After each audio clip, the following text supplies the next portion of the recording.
आज की इस वीडियो में क्लास 12th का हम लोग हिस्ट्री का सब्जेक्टिव क्वेश्चन पढ़ेंगे। बिल्कुल सब्जेक्टिव क्वेश्चन पढ़ेंगे और यह सब्जेक्टिव क्वेश्चन जो है 8 क्वेश्चन है कि जो कि एग्जाम में एक न एक क्वेश्चन आने का तो बहुत ही ज़्यादा चांस है। ठीक है, एक इससे पूछे ही जाते हैं अक्सर, इसलिए मैं लाया हूँ 8 क्वेश्चन। ठीक है, ये सारा का सारा इंपॉर्टेंट है और एक पूछे जा सकते हैं, तो इसलिए और 99% एक क्वेश्चन तो आते ही हैं। ठीक है, तो इसको देख लेना अच्छी तरीक़ा से, बहुत अच्छा क्वेश्चन है और आपको समझ में भी बहुत अच्छी तरीक़ा से आएगा क्योंकि ज़्यादा भारी नहीं है, एक बार पढ़ लेंगे तो याद हो जाएगा।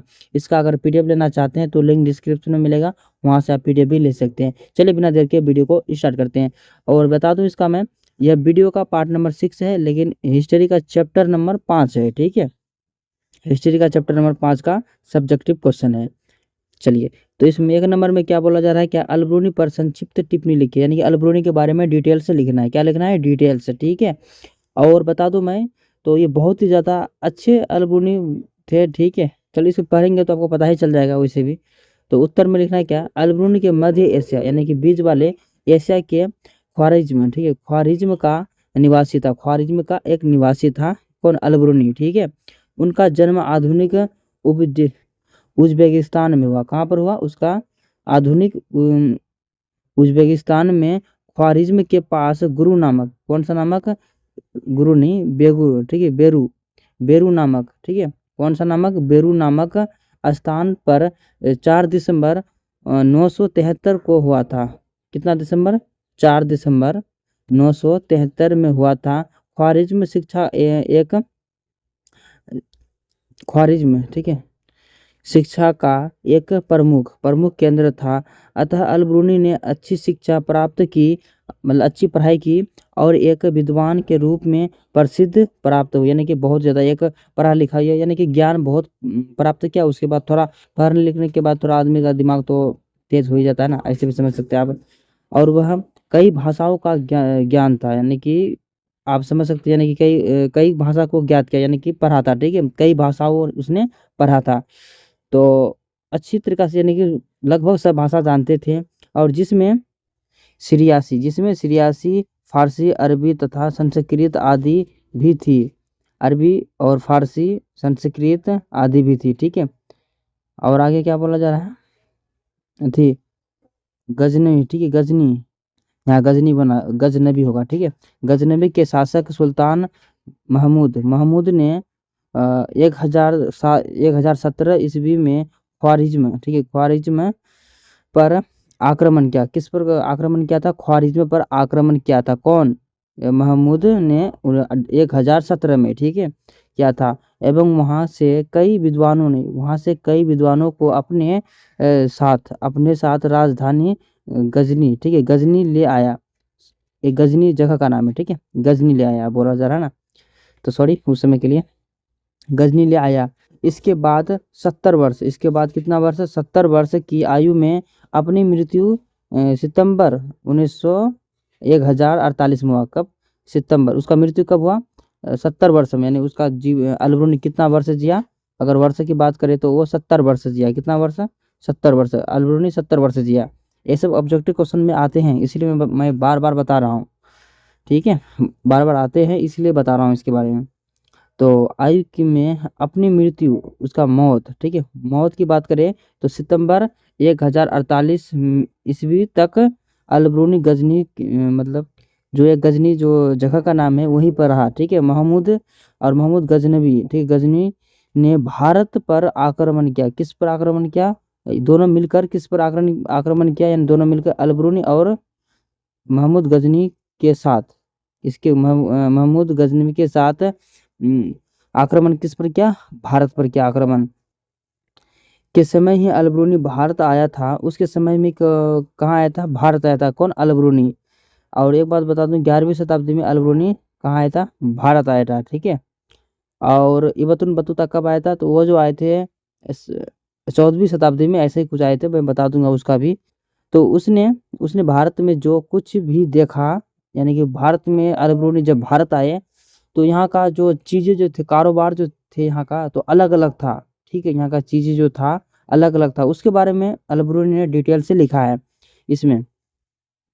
उसने भारत में जो कुछ भी देखा उसका वर्णन किया, यानी कि उसके बारे में जानकारी लिया और उस पे उसको भी किताब में लिख डाला। ठीक है, उसने अपने वृत्तांतों, ठीक है, वृत्तांतों में क्या अलबरूनी ने भारत पर अरबी भाषा में लगभग 20 पुस्तक, अरबी भाषा में कितना पुस्तक, जो भारत में जो चीज़ें देखी तो उसने अलबरूनी ने भारत में 20 किताबें, कितना 20 किताबें लिखी। लेकिन इन सब से किताब उरेला हिंद, ये आएगा ऑब्जेक्टिव में, ठीक है, उरेला हिंद किसका है, तो अलबरूनी का है, ये सब याद रखना।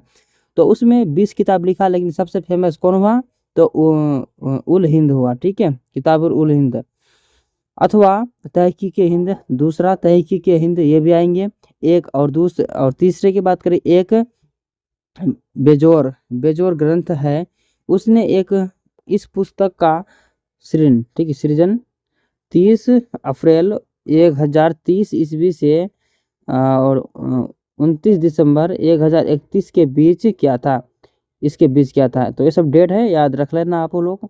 ठीक है, और कहीं पे थोड़ा सा भी कुछ दिक्कत हो तो प्लीज़ कमेंट करके ज़रूर बताना, क्योंकि चीज़ें इतना वर्ड, छोटे छोटे वर्ड है कि याद रखना पड़ता है, कहीं पे हो सकता है मिस्टेक, लेकिन आप लोग थोड़ा देख लेना। चलिए, वैसे मैं पूरा अच्छी तरीके से बताने का कोशिश किया हूँ।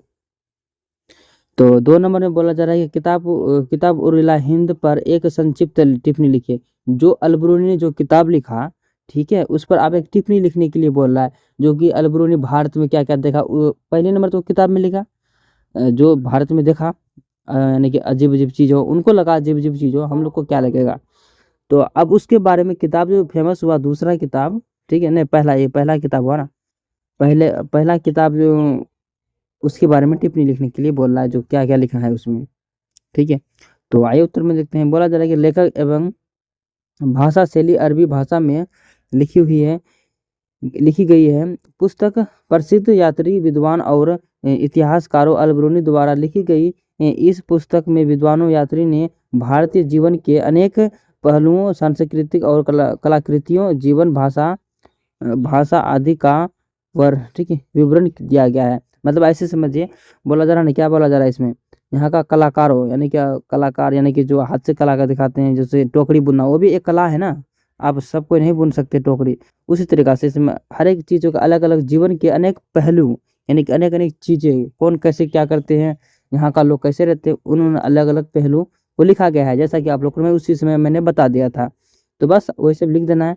और आगे बोला जा रहा है कि जीवन की भाषाएं आदि विवरण दिया गया है। यदि यह पुस्तक कुल 80 अध्यायों में विभक्त है, यानी कि 80 अध्याय में बांटा गया है, विभक्त है। सर्वप्रथम उनके, ठीक है, उसने अपनी भूमिका लिखी है, विषय सामग्री जैसी कि यह स्पष्ट हो चुका है, जैसे कि वह स्पष्ट हो चुका है कि यह एक विशाल ग्रंथ है, यह एक क्या है, विशाल ग्रंथ है, जो कि 80 अध्यायों में विभक्त है, जिसमें भारतीय धर्म, दर्शन, त्योहारों और गाखोल, क्या बोला जरा, खगोल विधा रीति रिवाज है। ठीक है, यानी कि हिंदू धर्म का कुछ डिटेल से भी दिए गए हैं धर्म के बारे में। और परंपराएं सामाजिक एवं सांस्कृतिक जीवन की माल तौल की विधियों, ठीक है, मूर्ति का कला जो मूर्ति बनाते, मूर्ति का कला, कानून, ठीक है, कानून, प्रांतों की सीमाओं, नदियों की आदि एवं जानवरों की मिलती है।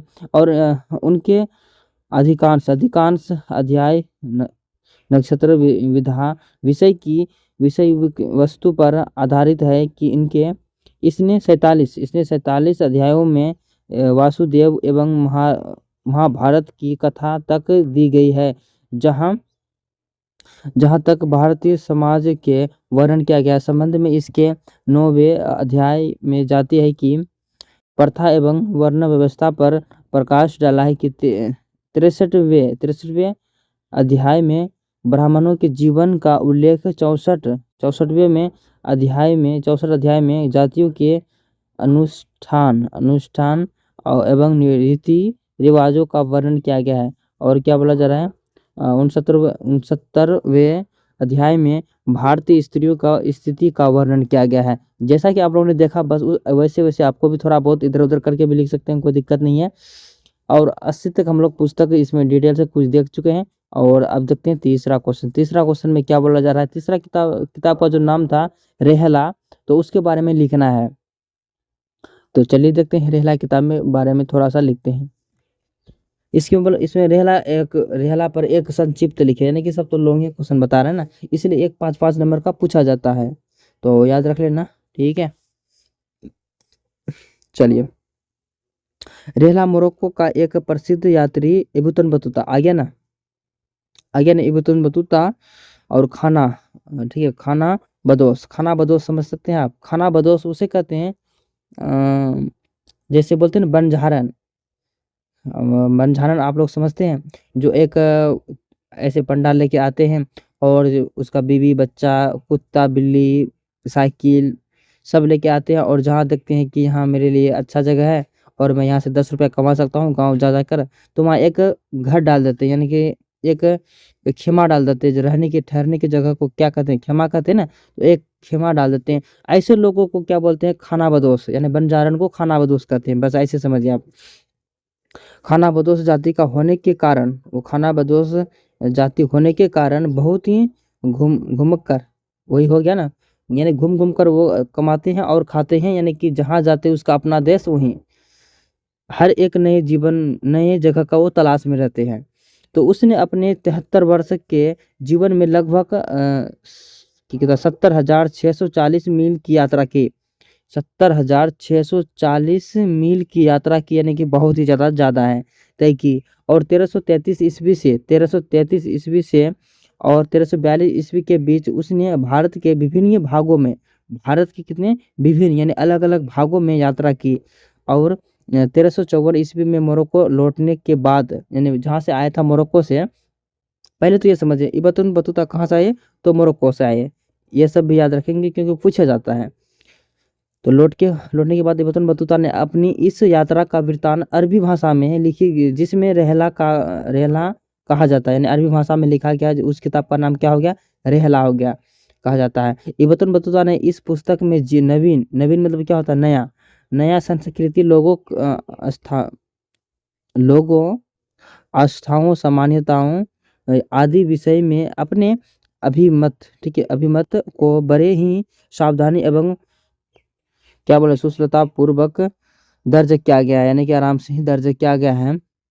रेहला से खिलजी एवं तुगलक कालीन भारत के न्यायिक आर्थिक भौगोलिक और राजनीतिक एवं सामाजिक स्थिति, डाक सड़क तथा गुप्तचर और व्यवस्था कला एवं क्या बोला जा रहा है स्थापीय कुट कूटनीति मतलब ऐसे कूटनी करने वाला, तथा दरबारी तो पश्तनीय कहते हैं, ठीक है। तो इतना हो गया, बस ये सब इम्पोर्टेंट ही है, बाकी तो कुछ इसमें मैं जितना बता रहा हूँ मजाक की बात नहीं बोल रहा हूँ, सारा बहुत ही अच्छा क्वेश्चन है, अगर आप लोग याद नहीं रखेंगे तो आपका गलती है भाई, मेरा क्या है, हाँ? चलिए, अगर कहीं पे कोई बताने में कुछ मैं बताने में अच्छा तरीका से नहीं बता रहा हूँ तो आप लोग कमेंट करिए, मैं तो हमेशा कमेंट का इंतज़ार करता हूँ कि कोई गलत या सही कुछ तो बताओ।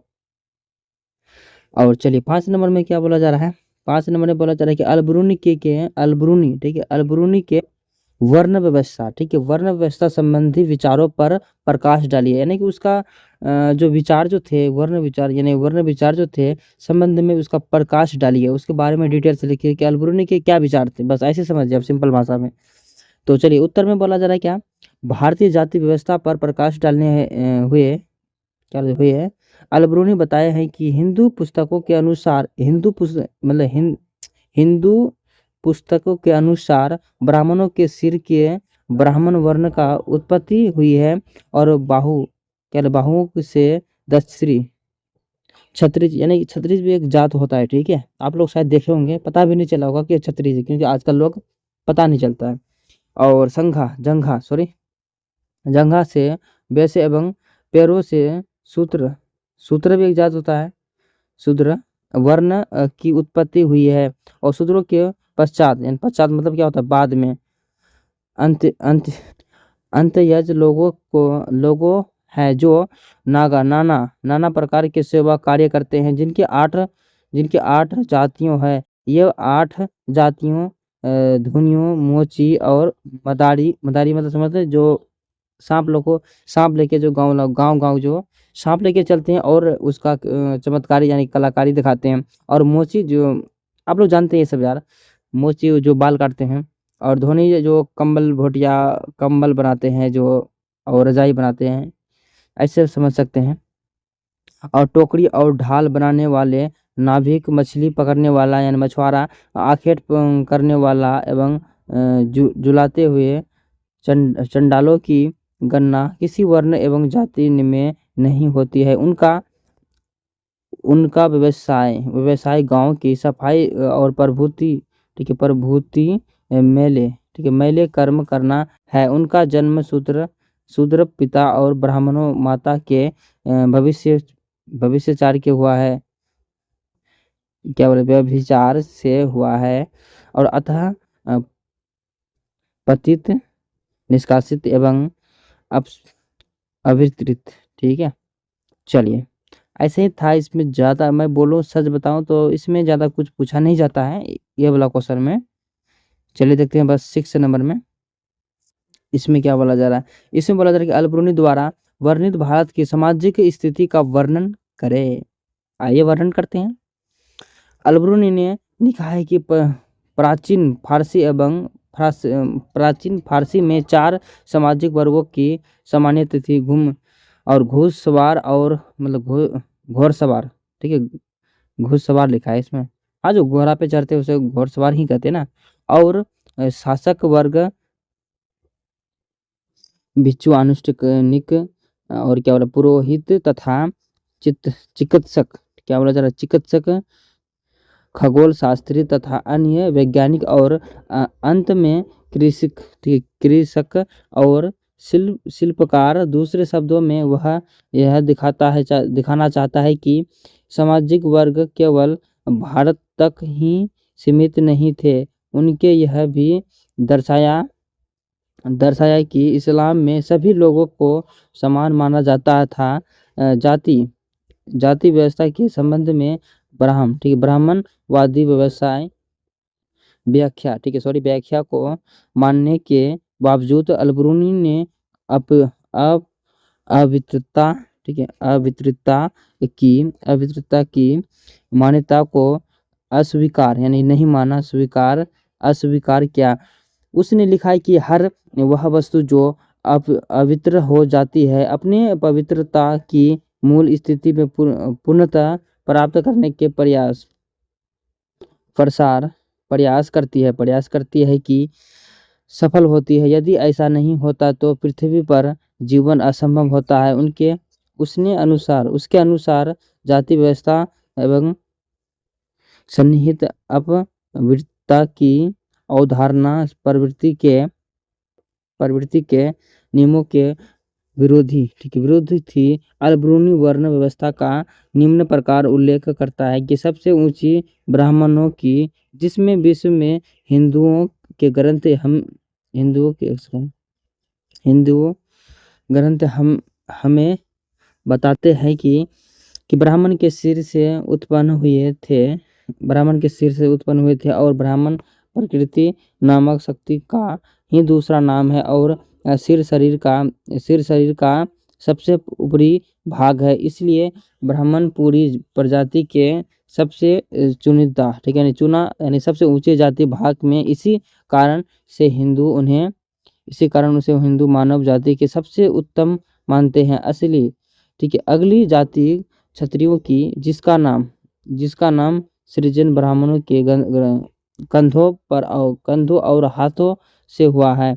इसके दर्जा ब्राह्मणों से अधिक नीचे नहीं है। इनके पश्चात वैश्य आते हैं, इनके पश्चात इसके बाद में वैश्य आते हैं। और उनका अद्भुत ब्राह्मणों की जनजातों से हुआ था। शूद्र, जिनका सृजन उनके चरणों यानी पैर से हुआ था। अंतिम 2 वर्णों के बीच अधिक अंतर नहीं है, लेकिन इस वर्णों के बीच विभिन्नताओं होने पर भी यह एक साथ एक ही शहरों और गांवों में रहते हैं और समान घरों और आवासों पर मिलजुल कर रहते हैं। तो बस यही था इसके बारे में, और देख लेते हैं। और कितना नंबर, 7 नंबर। अच्छा क्वेश्चन है ये भी, एक ना एक तो पूछेंगे ही, मुझे उम्मीद है।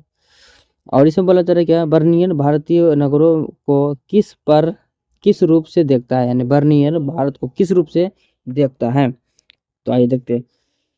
17वीं, हाँ सॉरी, यानी बर्नियर 17वीं शताब्दी में जनसंख्या का लगभग 15%, कितना 15% भाग नगरों में रहता था। कितना परसेंट, 15% था। यह औसतन उस समय पश्चिम यूरोप और नगरीय जनसंख्या अनुपात से अधिक था।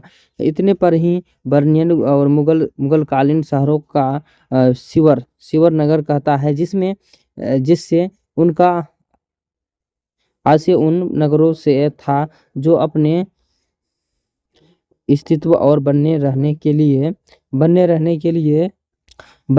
लिए राजकीय शिविर पर निर्भर थे। उनका मानना था कि यह राजकीय दरबार के आगमन के साथ अस्तित्व में आए थे, और उनके कहीं और चले और जाने के बाद तेजी से पतनोन्मुख हो जाती है थे।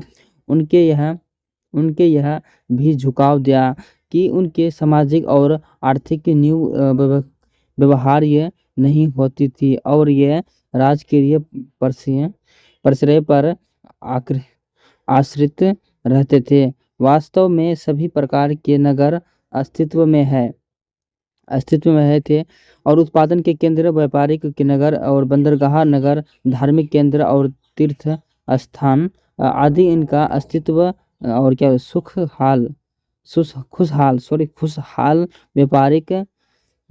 व्यापारिक समुदायों तथा व्यावसायिक वर्गों के अस्तित्व का सूचक था। व्यापारी अक्सर मजबूत और सामुदायिक अथवा बंधुत्व के संबंधों से आभूत होते थे, और अपनी जाति तथा व्यावसायिक संस्थाओं, ठीक है, संस्थाओं के माध्यम से संगठित रहते थे। पश्चिमी भारत में ऐसी समूह को महाजन के नाम से जाना जाता था। उनके प्रमुख को सेठ कहा जाता था। अन्य सहकारी समूह में व्यावसायिक वर्ग जैसे चिकित्सक और अध्यापक और अधिवक्ता, चिकित्सकार और वास्तुविद, संगीतकार और सुलेखकार आदि सम्मिलित थे। ठीक है, बस लास्ट और आखिरी क्वेश्चन है, इसको भी देख ही लीजिए आप, ज़्यादा नहीं बड़ा हुआ। ठीक है, लास्ट और आखिरी क्वेश्चन, 8 क्वेश्चन। इसमें बोला जा रहा है कि भारत में, यह भी बहुत ज़्यादा इंपॉर्टेंट है। ठीक है, मैं तो बोलता हूँ शायद इसी को पूछ दे। भारत में सती प्रथा के संबंध में बर्नियर के विचारों पर प्रकाश डालिए। यानी सती प्रथा जो था, तो बर्नियर जो बोला था उसके बारे में, तो उस पर थोड़ा लिखने के लिए बोल रहा है। तो चलिए देखते हैं। तो बर्नियर साहित्य पर आए सभी यात्रियों ने भारत में एक महिलाओं का स्थिति पर विशेष ध्यान दिया गया। वस्तु की पश्चिमी के महिलाओं के स्थिति पर एवं पूर्ण महिलाओं की स्थिति में विभिन्नताओं दर्शाने का एक महत्वपूर्ण बिंदु था। सती प्रथा भारतीय समाज की एक ऐसी बुराई थी जो अन्य देशों में प्रचलित नहीं थी। बर्नियर बताता है कि भारत में कुछ महिलाओं प्रसन्नता से सती प्रथा थी, एवं कुछ महिलाओं को सती प्रथा होने के लिए बाध्य किया जाता था। बर्नियर को अपने यात्रा में वृत्तांतों में सती प्रथा का विस्तृत विवरण प्रस्तुत क्या है कि इसके वर्णन द्वारा वह एक बार फिर यूरोपीय श्रेष्ठताओं एवं भारत में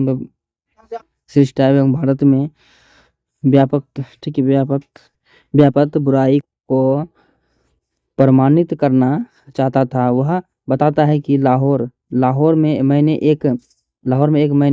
एक ही सुंदर अल्पवयस्क विधवा यानी विधवा, एक क्या बोलते हैं, विधवा यानी जिसका पति मर जाता है उसे क्या कहते हैं, विधवा, जिसकी आयु मेरे विचार से 12 वर्ष से अधिक नहीं थी, कि बाली होते हुए देखी। यानी बड़ा भी नहीं हुआ था। और उसे क्या बोला जा रहा है, भयानक नर्क की ओर जाते हुए अ, असहाय छोटी बच्ची जीवित से अधिक मृत प्रतीत हो रही थी। उसके मस्तिष्क, ठीक है, भी मस्तिष्क की व्यवस्था का वर्णन नहीं है। मतलब छोटी सी बच्ची है, अभी उसको कुछ नहीं हुआ और सती प्रथा के लिए उसको जाना पड़ा। चलो देखते हैं।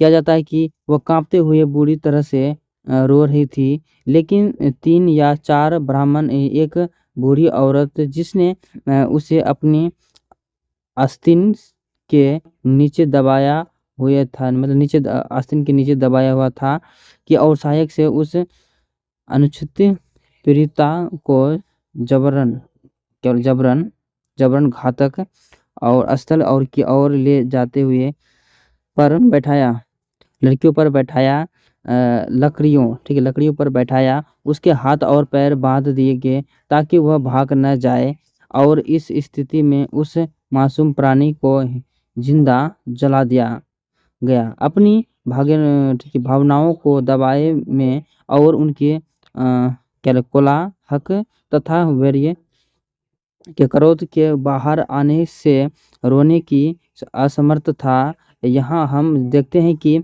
इब्न बतूता ने स्वच्छता की से सती प्रथा होने का महिलाओं को वर्णन किया है, कि जबकि बर्नियर ने जबरदस्ती से सती प्रथा की जाने पर मतलब अबोध बालिका, ठीक है, बालिका का वर्णन किया गया है। यह मध्यकालीन भारत की एक केवल भीषक कुप्रथा के अस्तित्व का चित्रण है। इसका मतलब है कि यह कतई नहीं, इसका मतलब क्या था, यह कतई नहीं है कि महिलाओं की स्थिति का अत्यंत दैनिक थी। मध्यकाल में हम कुछ ऐसे महिलाओं को भी देखते हैं कि जो कृषि एवं व्यापारिक गतिविधियों में संकलन थी। उसके यह पता चलाता है कि उससे यह पता चलता है कि महिलाओं के मात्र घरेलू जीवन तक ही सीमित नहीं थी। आप इसमें आपको समझ में ज़्यादा नहीं आया होगा, मैं बता दूं। इसमें साफ-साफ बोला जा रहा है कि यानी 10-12 साल की, 12 साल से कम लड़की की यानी कि बर्नियर देखा था कि उसे ज़बरदस्ती मार के यानी लकड़ी पे चला के आग लगा के जला रहे थे। तो क्यों जला रहे थे? उसका पति मर जाने के बाद महिलाओं को जो मर जाते थे जिसका पति, उसको भी मार दिया जाता था साथ में साथ, ठीक है। बस यही बताया गया है, ज़्यादा इसमें लिखा गया है सिर्फ बहकाने के लिए, ज़्यादा कुछ भी नहीं है। अपने मन से भी लिख सकते हैं आप सती प्रथा के बारे में। और चाहे बड़े हो चाहे छोटे हो, जिसका पति मर गए उसको भी मरना पड़ेगा। तो इसमें लिखा गया है एक छोटी सी बच्ची, 10-12 साल की बच्ची के बारे में, जो उसका पति मर गए थे तो उसको भी ज़बरदस्ती मार के फेंक दिए थे, ठीक है। और भी इसमें है। अभी तो ख़त्म हो गया सती प्रथा, और सती प्रथा कौन ख़त्म किया था ये भी आप लोग कमेंट करके ज़रूर बताना, ठीक है। तो वीडियो कैसा लगा कमेंट करके ज़रूर बताना है आपको, बताना नहीं है, बताना है आपको। और पीडीएफ चाहे तो लिंक डिस्क्रिप्शन में मिलेगा, वहाँ से आप पीडीएफ भी ले सकते हैं। चलिए मिलते हैं नेक्स्ट वीडियो में, तब तक के लिए।